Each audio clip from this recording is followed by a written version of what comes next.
અમદાવાદમાં science city ખાતે quantum science and ટેકનોલોજીની વિજ્ઞાન સંચાર પરિષદનું સમાપન થયું હતું, જેમાં વિજ્ઞાન અને ટેકનોલોજી મંત્રી અર્જુનભાઈ મોઢવાડિયા ઉપસ્થિત રહ્યા હતા. તેમણે આ તકે જણાવ્યું હતું કે ક્વોન્ટમ સાયન્સ શિક્ષણ, જાગૃતિ, સંશોધન અને વિકાસ પર ઇન્ટરેક્ટિવ વિષયને પણ મહત્વ અપાયું છે, તેમજ નવા સંશોધન માટે પ્રેરિત કરવા અને તેમને આર્થિક રીતે પ્રોત્સાહન પણ મળી રહે તેવું આયોજન થયું છે. તો ગુજકોસ્ટના મુખ્ય સલાહકાર ડોક્ટર નરોત્તમ સાહુએ ગુજકોસ્ટ રાષ્ટ્રીય વિઝન સાથે વિજ્ઞાન સંચાર, નિર્માણ પ્રત્યે ક્વોન્ટમ વિજ્ઞાન અને ટેકનોલોજીને વધુ મજબૂત બનાવશે તેમ જણાવ્યું હતું. સાયન્ટિસ્ટ સુધી આ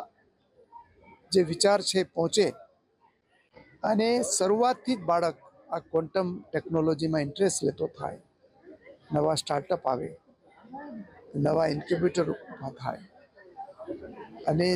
જિલ્લા અને તાલુકા કક્ષા સુધી એનો મેસેજ જાય, એ માટેના જે એક આइडिया कंसीव करवा माटे कॉन्फ्रेंस योजाई है। ये प्रोग्राम के साथ हमको गुजरात में भी कैसे क्वांटम साइंस टेक्नोलॉजी का रिसर्च, डेवलपमेंट, कम्युनिकेशन एंड इनका करिकुलम बढ़ सकते हैं, इसका भी हम लोगों को बात करके हमारा एजुकेशन डिपार्टमेंट, हमारा साइंस टेक्नोलॉजी डिपार्टमेंट, हमारा इंडस्ट्री के साथ हम लोग कैसे इंटीग्रेट कर सकते हैं, तो इसका भी एक एक्शन प्लान बनाने का हमारा प्लान है।